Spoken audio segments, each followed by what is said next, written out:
as ton boulot, mais tu n'arrives pas à t'épanouir dans tout ça parce que tu veux seulement un seul truc, l'enfant. Tout ça parce que la société te regarde, non. Dans nos sociétés, le corps de la femme est encore trop souvent perçu à travers sa capacité à donner la vie. Lorsqu'une femme n'y arrive pas, elle se retrouve souvent face à des regards lourds. On a des mots blessants, parfois du rejet ou même de la stigmatisation. Certains vont parler de maladie ou alors de malchance. Mais on oublie que parfois, derrière cette souffrance, il y a la solitude, la honte, le sentiment de culpabilité et la peur de ne pas être reconnue comme une femme complète.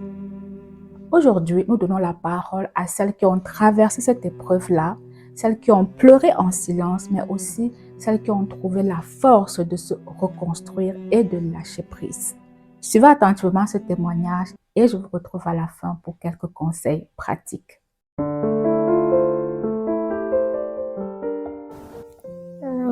Tout a commencé en 2019.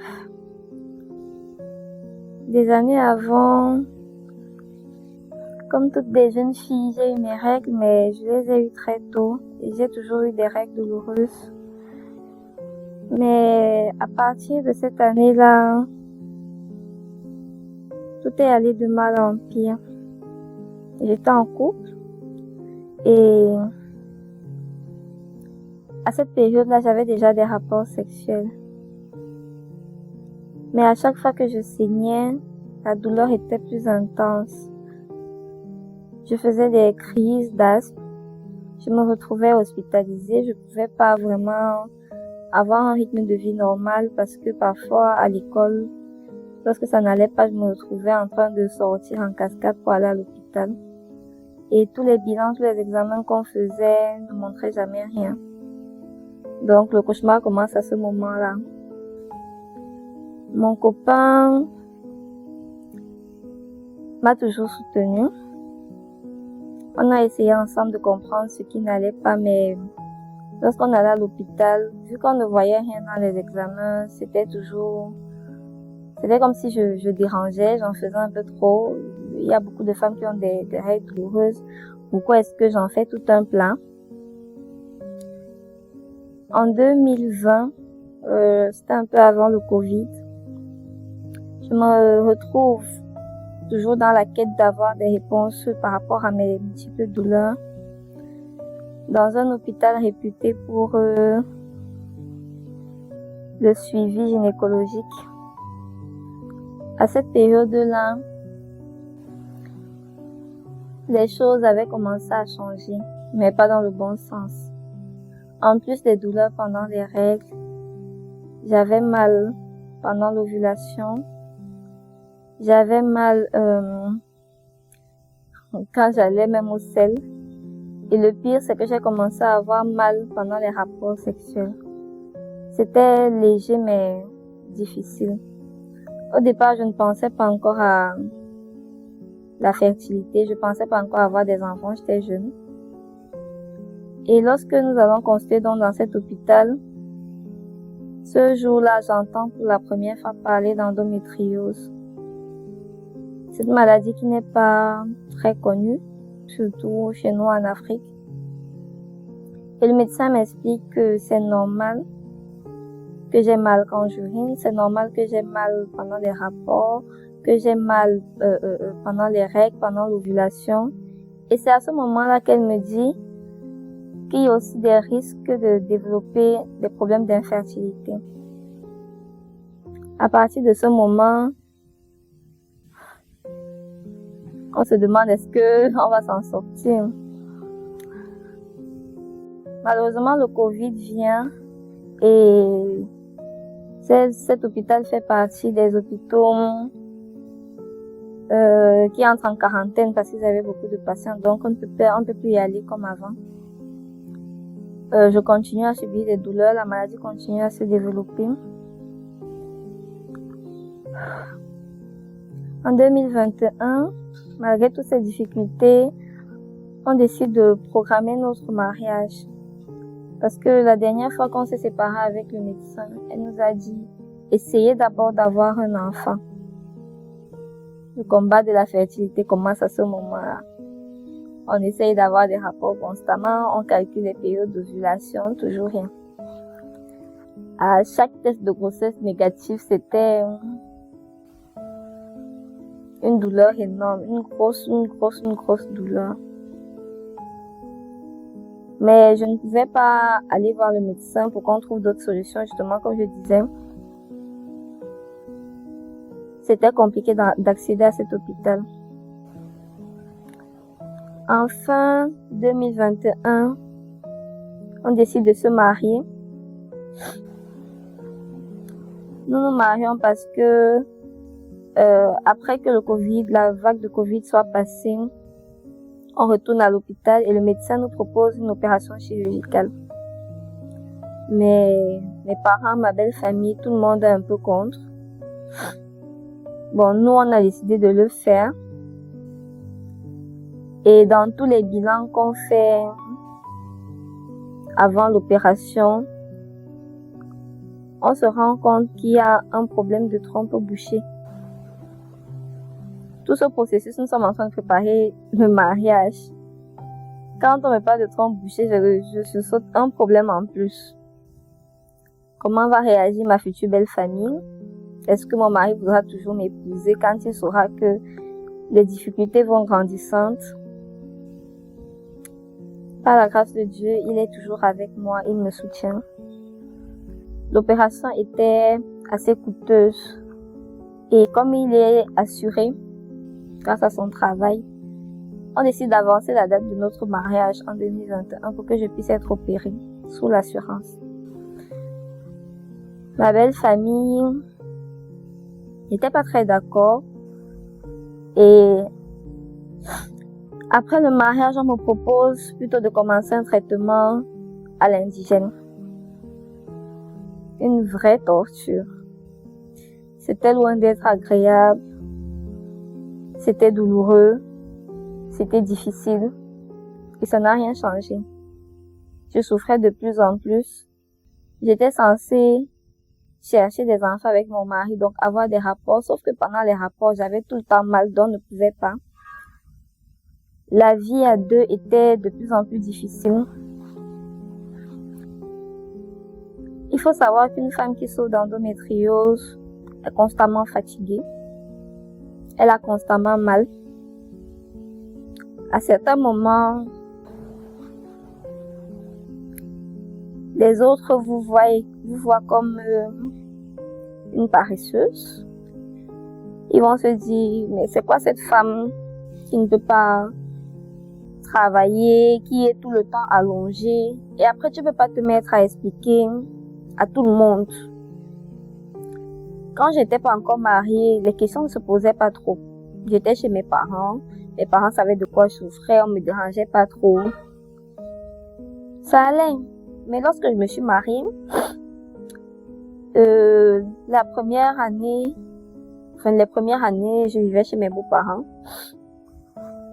Et puis, logiquement, il y a des réunions de famille, il y a des événements où la belle famille est toujours là. Quand on voit comment, quand le travail commence, tu peux être là, après tu disparais, on te cherche, c'est que tu es couché. On commence déjà à te regarder bizarrement. Et puis, il y a les petits mots qu'on va te lancer. On attend l'enfant, hein. J'espère que, quand vous êtes là, vous êtes couchés tous les deux dans la chambre, là, c'est pour faire les enfants. Oh, tu es en train de te tordre de douleur sans pouvoir expliquer exactement aux gens ce qui ne va pas. Cette période a été très difficile pour mon mari et moi. Il est bien vrai qu'il me soutenait, mais il y avait des moments où c'était pénible pour lui. Je ne pouvais pas remplir mon rôle de femme. Les rapports étaient difficiles. Les travaux, c'était difficile. À un moment, moi-même, je me suis posé la question de savoir, est-ce que je suis vraiment une femme? Qu'est-ce qui ne va pas chez moi? C'est vrai, le médecin a dit, j'ai telle maladie. C'est possible d'opérer. Mais vu qu'on ne veut pas qu'on m'opère, qu'est-ce que je fais donc? En même temps, c'est pas forcément des paroles méchantes que les gens vont te lancer. On va te poser la question, mais c'est comment? Depuis là, on ne voit pas le ventre pousser. En riant. Et toi, tu es obligé de sourire. Non, non, ça va venir. Mon mari parfois inventait des excuses. Il disait souvent, non, je veux d'abord qu'elle finisse l'école. Parce qu'à cette même période, j'étais en fin de recherche, en maîtrise. Et il disait souvent, non, non, non, elle finit d'abord l'école. Les enfants, ça va venir après. On était obligé de se justifier.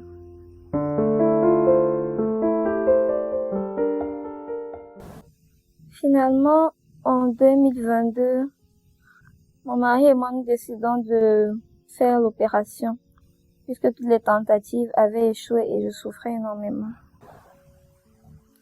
Il était question de subir une opération et dans les 3 mois, je devais tomber enceinte après l'opération. Malheureusement, 3 mois plus tard, toujours rien. Le médecin a décidé de suivre d'autres procédures, d'autres protocoles de procréation assistée qui impliquaient de prendre des médicaments, de faire des injections, de nous suivre au millimètre près, de suivre nos rapports. Nos rapports étaient datés. Je me rappelle, mon mari disait, mince, la femme que j'ai dotée, on me dit quand est-ce que je dois coucher avec elle. On a suivi tout ce qu'on a pu, tout ce que le médecin a dit. On suivait à la lettre.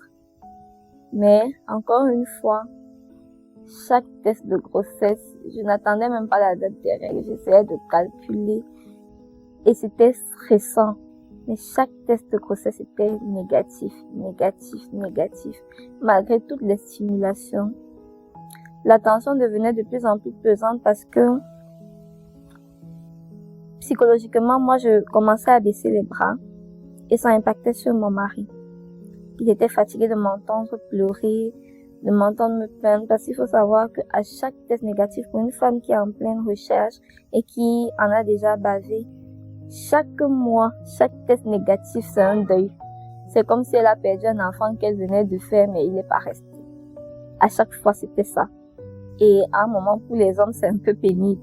De à chaque fois venir te consoler, non, ça va aller, le mois prochain, on va essayer, on va encore essayer. Et notre relation se dégradait. Elle se dégradait de plus en plus. C'était pénible. Bien sûr, les autres à l'extérieur ne savaient pas exactement ce qu'on vivait. Après un moment, on s'en fichait un peu. Nous étions dans un combat que nous avions décidé de mener seuls.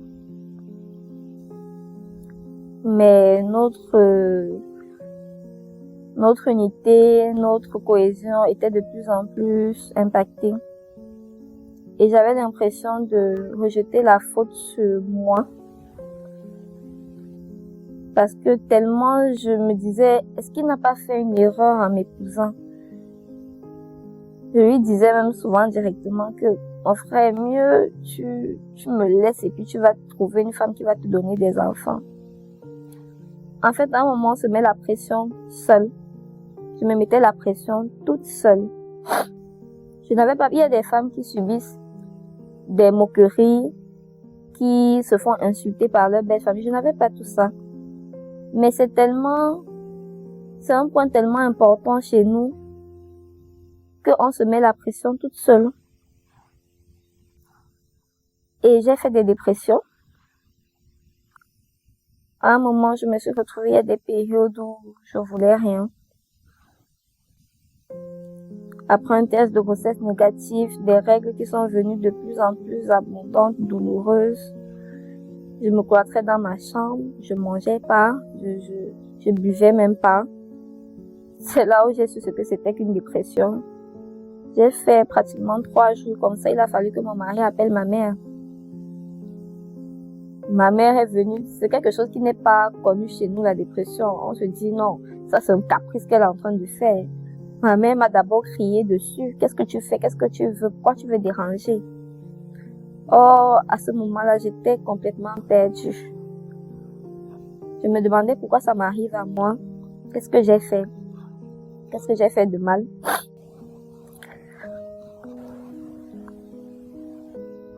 C'était difficile. Et Après 1, 2, 3 dépressions, j'ai lâché. J'ai complètement lâché. Il y a un jour où j'avais dit à mon mari, parce qu'on s'était disputé sur une banalité, et je lui ai répondu, tu sais que je suis pas capable de le faire parce que ça ne va pas, je me sens pas bien. Entre la maladie, entre les injections, entre les médicaments, toutes mes hormones étaient en désordre et ça ne m'aidait pas. Donc on s'est disputé et à un moment j'ai porté mes pieds, j'ai disparu. J'avais fait une fugue, j'avais des pensées pas très gaies. Je suis partie de la maison de mes beaux-parents ce jour-là, tout le monde m'a cherché. Je suis allée chez une amie. Au départ, je suis partie, j'ai erré sans savoir où j'allais. Mais après, je suis allée chez une amie, j'avais pas mon téléphone, j'avais rien. Juste un peu d'argent. Mon mari m'a cherché partout. Et le fait d'avoir pu parler avec mon ami m'a permis de décompresser un peu. Mes pensées noires ont été apaisées. Et je suis rentrée. C'est à ce moment que j'ai décidé de reprendre ma vie en main.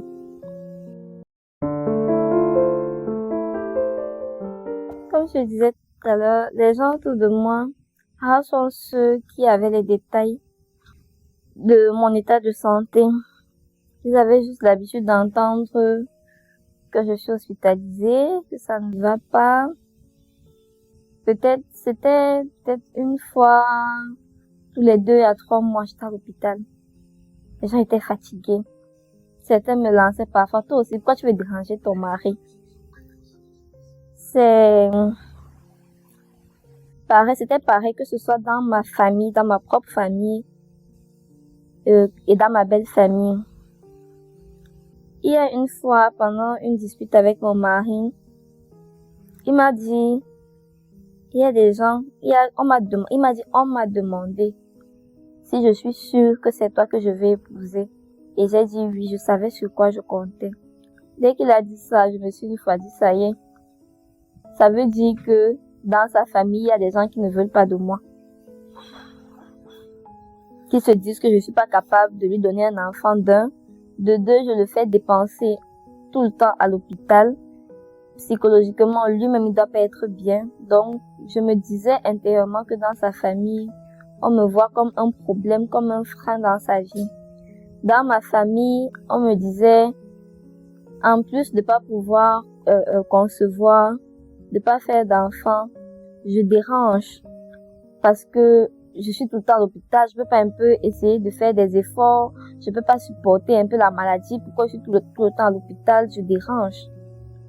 Bon, j'encaissais, j'avais déjà atteint un stade où j'étais habituée à entendre ce que les autres disaient de façon spontanée sans réfléchir au fait que ça pouvait me blesser ou pas.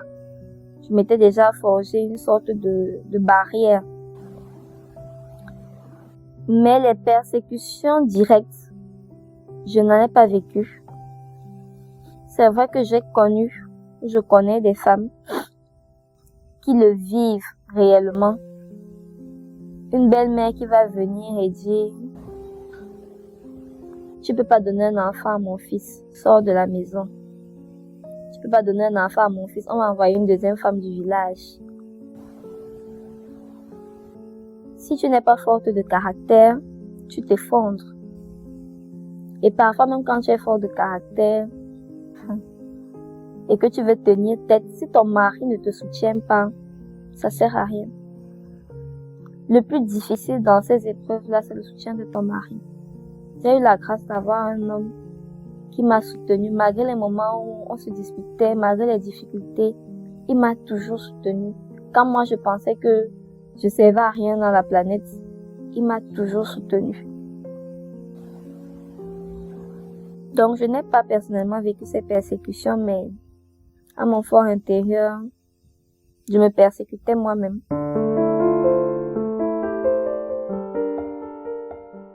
En 2023, début 2023, en janvier, j'étais toujours sous traitement. À chaque fois, le médecin levait les paliers. Donc, on quittait d'une étape de procréation assistée à une autre.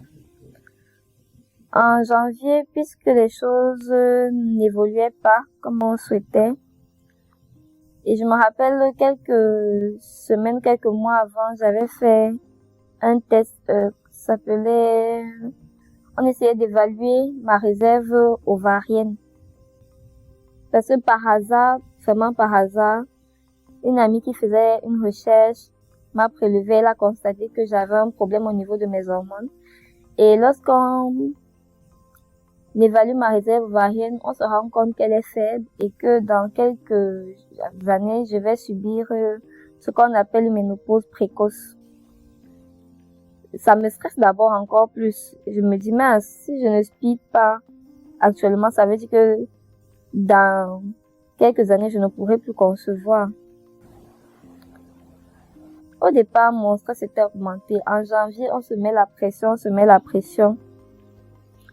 Et puis à un moment, on se dit, bon, c'est bon comme ça, on arrête avec toutes les injections, les médicaments et tout ce qui va avec, on arrête.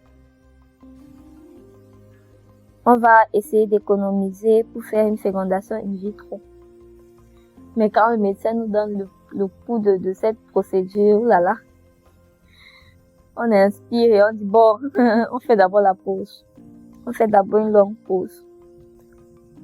En février, pendant l'organisation d'un événement culturel auquel je participais, je sais pas à quel moment j'ai eu le déclic, mais je me suis dit, je donne trop d'importance à ce que les autres pensent. Je donne trop d'importance aux choses de la vie, aux choses du monde, de la terre. Je suis pas heureuse parce que je ne veux pas être heureuse. Pourquoi est-ce que je vais m'attarder sur avoir un enfant, tout tournant autour du fait d'avoir un enfant, au point où j'ai voulu abandonner l'école à un moment. J'ai dit stop à tout ça. J'ai arrêté les injections, j'ai arrêté les médicaments. J'ai décidé de vivre ma vie pleinement. Je me rappelle, en février 2023, j'ai décidé de changer celle que j'étais. J'ai dit à Dieu que je dépose mon fardeau à ses pieds, que je ne veux plus combattre, que je ne veux plus mener ce combat qui me dépasse, qui dépasse les hommes. Maintenant, c'est pour lui. Je ne veux plus rien faire. Je veux jouir de ma vie, je veux jouir de mon mariage. Je suis une jeune mariée. Pourquoi est-ce que mon mariage a commencé dans la peine, dans la douleur? Je suis toujours dedans, plus d'un an plus tard. Pourquoi? J'ai lâché prise complètement. Et je me rappelle, le 14 février était passé. Mon mari et moi n'avait pas pu célébrer cette fête de l'amour là. Je lui avais proposé, puisqu'on était encore chez mes beaux-parents, je lui avais proposé de partir dans un meublé, de réserver un espace juste pour nous, pour se détendre, pour oublier un peu tous les soucis. Et d'un autre côté, je me disais, la femme stresse pour avoir un enfant et plus elle stresse quand elle cherche à concevoir, plus elle va stresser son gars. Et si lui il est stressé, il n'aura pas des rapports, il sera pas à l'aise pendant l'acte et du moins ses spermatozoïdes, c'est mon avis, ne seront pas assez performants. Bon, j'ai décidé de tester cette séance-là, de lâcher prise. On a réservé un meublé, on s'est amusé toute la nuit, on a fait même des mises en scène, c'était top. Et j'ai vu comment mon mari était à l'aise, il était détaché du stress quotidien. On a passé une excellente nuit. C'était pas pour chercher un enfant en particulier, c'était juste pour se détendre, juste pour se faire plaisir. En fin du mois de février, pendant une cérémonie culturelle, je confie à Dieu que vraiment, je compte sur lui. Je sais qu'il ne va pas m'abandonner. Je sais qu'il voit tout ce que j'ai traversé. Que ce soit 10 ans de recherche, que ce soit un an, que ce soit quelques mois. Pendant cette période où tu cherches un enfant, où tu souffres, tout est noir, tout est obscur. Et quand tu décides d'ouvrir les yeux et te dire, non, je ne vais pas gâcher ma vie parce que je suis en train parce que c'est de l'idolâtrer à un moment, de me dire, si je n'ai pas d'enfant, ma vie n'est rien. Non. Non, ça ne veut pas dire ça. Le temps de Dieu est toujours le meilleur. Et à ce moment-là, je ne savais pas que je portais déjà un enfant. Comme d'habitude dans ma famille, le corps était que je n'arrivais pas à concevoir, mais c'est moi qui étais tout chargée de voir bébé. Donc, que ce soit dans ma famille, avec mes amis, à chaque fois qu'il y avait un voir bébé, je m'investissais toujours pleinement. Et ce mois de février, donc, je devais aller voir une collègue de mon mari qui a accouché. Je me suis investie, j'ai fait son paquet, tout. Je pars voir le bébé, et son bébé, elle était beaucoup attachée à moi et tout. Et puis sa collègue a dit en blaguant, mais façon dont l'enfant est collé sur toi, tu sais pas si qu'il y a un bébé là-bas.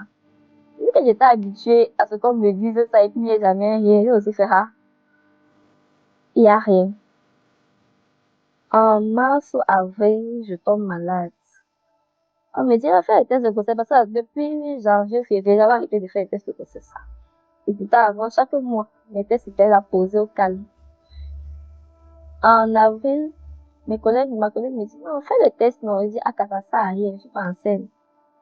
Elle part quand même, non, elle n'avait même pas fait, elle m'a donné la bandelette, elle m'a dit, bon, rentre alors, tu vas faire à la maison. J'ai seulement pris comme ça. Je n'avais pas de nausées, pas de vomissement, pas de malaise particulier, rien. Je vais jamais oublier cette matinée. Je me suis levée, je suis allée uriner avec ma bandelette en main.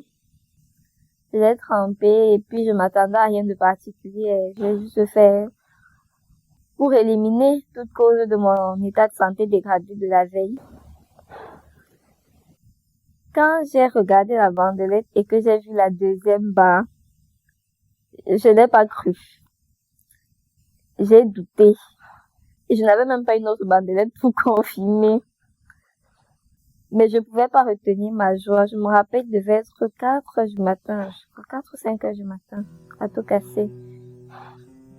Je suis allée réveiller mon mari parce que quand j'ai vu, je me suis dit non, je vais lui faire une surprise. Je vais faire un truc. Ah bah, j'ai pas supporté. J'ai pas supporté. Je suis allée le réveiller directement. Regarde.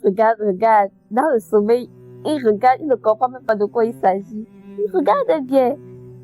La joie que j'ai vue sur son visage à ce moment-là, je peux même pas la décrire, je peux pas l'expliquer. C'est comme si je venais de soulager tout un poids. Je suis sûre que lui-même, il vivait des choses qu'on lui disait, mais il ne pouvait pas me dire, parce qu'il savait que ça allait me blesser. Et là, enfin, il pouvait dire, je vous avais dit qu'elle va concevoir.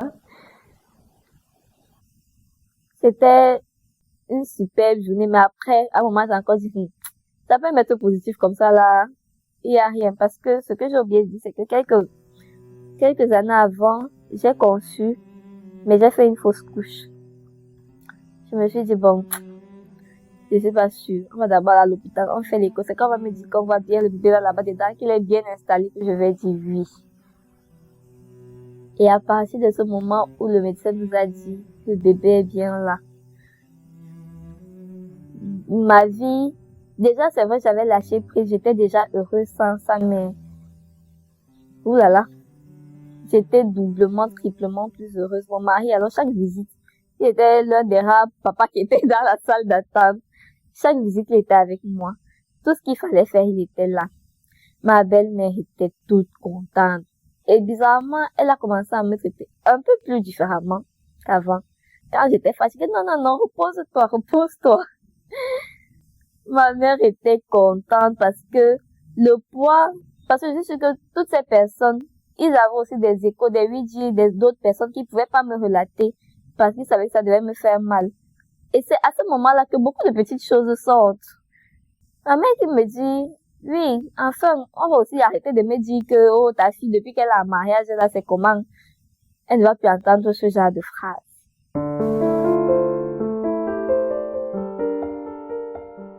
Dès le moment où j'ai accouché, parce que la grossesse après c'est tout un parcours. C'est vrai que c'était attendu, mais vu comment tu as bataillé et nous sommes en Afrique, tu ne sais pas pourquoi tu ne tombais pas enceinte, tu préfères te cacher. Et pourtant tu dois pouvoir vivre ta grossesse pleinement, mais non.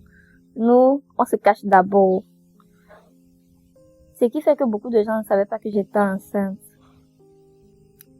Lorsque j'ai accouché, La joie était perceptible, la joie de tout le monde était perceptible. Et c'est à ce moment que ma belle-mère, j'ai même été surprise qu'elle avait tous les détails de mon histoire. À un moment, je pensais qu'elle n'écoutait pas ou bien ne suivait pas, mais elle avait tous les détails. C'est là qu'elle raconte notre parcours à sa coépouse. Et elle est toute surprise. Ah bon? Donc c'est ce qui s'est passé et tout? Oui. Les gens ne savent pas ce que les autres vivent dans leurs quatre murs. Dans un couple, dans une relation. Les combats en dehors du fait que le mariage n'est pas facile. Pour ces couples-là qui n'ont pas d'enfants, vous ne savez pas quel combat ils mènent. Parfois, il peut m'arriver que la femme est carrément stérile. Ils ne peuvent pas avouer, si son mari la couvre, il ne peut pas avouer à sa famille que ma femme ne pourra jamais faire d'enfant. Parfois même, c'est l'homme qui est stérile. Il ne pourra pas, l'homme alors c'est grave, il ne pourra pas dire à sa famille, je ne peux pas faire d'enfant. Ils vont essayer de camoufler, de trouver des solutions. Et pourtant, ce sont des tabous qui sont trop pesants. Ce sont des combats qui sont beaucoup trop lourds à mener seuls. Le conseil que je donnerais aux femmes qui vivent cette situation, c'est d'arrêter de placer la recherche d'enfants au-dessus de tout. Pour celles qui sont croyantes, si tu dis que tu comptes sur ton Dieu et que tu sais que ce n'est que lui qui a le dernier mot, que tu sais que tu vas lui déposer ton fardeau, donne-lui réellement. Ne donne pas ton fardeau et en même temps, toi, tu es en train de chercher des solutions. Ça veut dire que tu ne lui fais pas confiance. Je ne dis pas de ne pas essayer, non. Tu essayes, tu suis ce que le médecin te dit, mais tu n'en fais pas le but ultime de ta vie. Non. C'est ton propre bonheur qui ouvre tes voies. Même si tu conçois et que l'enfant là arrive peut-être dans tu conçois et que l'œuf est dans une atmosphère de dispute, de stress et tout, il va pas rester. Ma première fausse couche était le stress. Et je suis sûre que beaucoup de femmes font des fausses couches à cause du stress. Arrêtons de stresser. Au moment où tu sens que non, tu es en train de perdre la tête parce que tu cherches un enfant, inspire. Prends le temps de dire à ton Dieu, je n'en peux plus, je te donne mon fardeau. Si tu ne crois pas en Dieu, parce que certains vont dire c'est le Dieu des Blancs, mais nous en Afrique, on a toujours cru en un seul Dieu créateur. Tu dis au très haut, je sais pas comment tu l'appelles dans ta langue, tu lui dis, je te laisse mon fardeau et tu te débarrasses effectivement de ce fardeau-là. Tu vis ta meilleure vie. Tu profites de ton match, tu profites de tout ce que Dieu t'a donné. Il y en a, tu as tes parents, tu as tes frères et sœurs, tu as ton boulot. Mais tu n'arrives pas à t'épanouir dans tout ça parce que tu veux seulement un seul truc, l'enfant. Tout ça parce que la société te regarde. Non, arrêtons de nous baser sur le regard des autres. Lâcher prise. Lâcher prise. J'ai lâché prise. Aujourd'hui, j'ai 2 enfants, 2 magnifiques enfants. Je m'attendais pas à ce que Dieu me donne ça en gros. J'ai attendu longtemps et il m'a donné en gros. Quand tu attends le bon moment, Dieu te donne. Si tu veux précipiter les choses, tu n'auras pas exactement ce qu'il faut. À toutes ces personnes qui parfois le font consciemment et parfois non, arrêtez de lancer ces petites phrases-là à vos proches. Ouais, depuis que tu es marié là, c'est comment on va pas encore le vendre? Mon ami, tu dors? Marco, c'est comment? Il y a toujours une voisine qui va sortir là. Marco, tu n'as pas d'enfant? Ça, c'est pour ceux qui vont le faire peut-être inconsciemment. Il y a d'autres consciemment qui vont te dire, pardon, les femmes qui n'ont pas encore accouché ne parlent pas ici. Les femmes qui n'ont pas d'enfants ne se mêlent pas. C'est blessant. Ça fait extrêmement mal. Même pour celles qui ne vous montrent pas qu'elles ont mal. Parce qu'il y a des femmes, moi je cachais ma douleur la plupart du temps, mais il y a d'autres qui font l'effort. Tu parles, elle va te répondre d'une façon crue, je sais pas.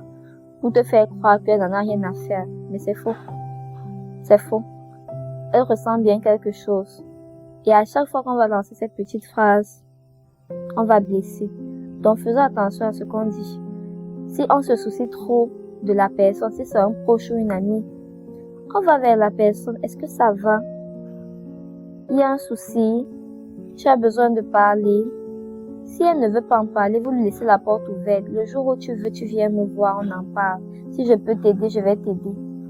J'ai eu plusieurs amis qui se sont retrouvés dans la même situation que moi. Et au lieu de faire, c'est comment, depuis là, non, je vais vers toi et je te dis, parfois c'était même pas des amis, juste des connaissances. Ça va, qu'est-ce qui ne va pas? Pourquoi est-ce que depuis un certain temps, ou bien depuis 2 ou 3 ans que tu es marié, vous ne concevez pas, tu as un problème? Certaines arrivent à s'ouvrir et je leur raconte mon histoire. Parfois ça a aidé, d'autres sont encore en train de chercher, mais ça aide de parler. C'est vrai, on va pas parler à tout le monde, on va pas dire raconter nos vies à tout le monde, mais quand tu as confiance en quelqu'un, ouvre-toi et libère-toi pour pouvoir vivre pleinement ta vie. Dans les parcours d'infertilité, le couple peut très vite s'épuiser. Il est donc essentiel de rester une équipe, de ne pas chercher un coupable, de garder un espace où l'on parle d'autre chose que de la maternité. Prenez du temps ensemble, ayez des activités de couple, investissez dans d'autres projets de vie que vous avez ensemble.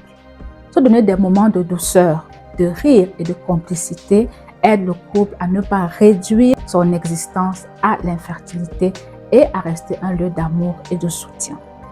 Le message que j'aimerais transmettre aujourd'hui aux familles et aux belles familles est le suivant. L'infertilité n'est pas toujours un choix, ce n'est pas un défaut, ce n'est pas une faiblesse, c'est une épreuve parfois médicale, émotionnelle et souvent même traumatisante. Et dans cette traversée-là, la famille peut être un véritable soutien ou alors un poids supplémentaire. C'est à vous de choisir. Vos mots peuvent guérir ou blesser profondément. Une simple phrase comme « C'est pour quand l'enfant? Tu attends quoi? Elle n'a pas encore accouché? Depuis que vous êtes mariés là, vous n'avez pas encore d'enfant ?» Vous voyez, ce genre de phrases innocentes peuvent beaucoup blesser parce que vous ne savez jamais ce qui se passe à l'intérieur du couple. Lorsque vous remplacez ces questions par des phrases comme « Comment tu vas? Comment puis-je t'aider ?» vous offrez un espace où la personne se sent entendue et respectée. Deuxième chose, évitez les soupçons, les accusations et les comparaisons. Le corps n'a pas besoin de culpabilité, il a besoin de paix. Un couple qui est déjà en difficulté n'a pas besoin qu'on désigne un coupable, mais qu'on renforce plutôt son unité.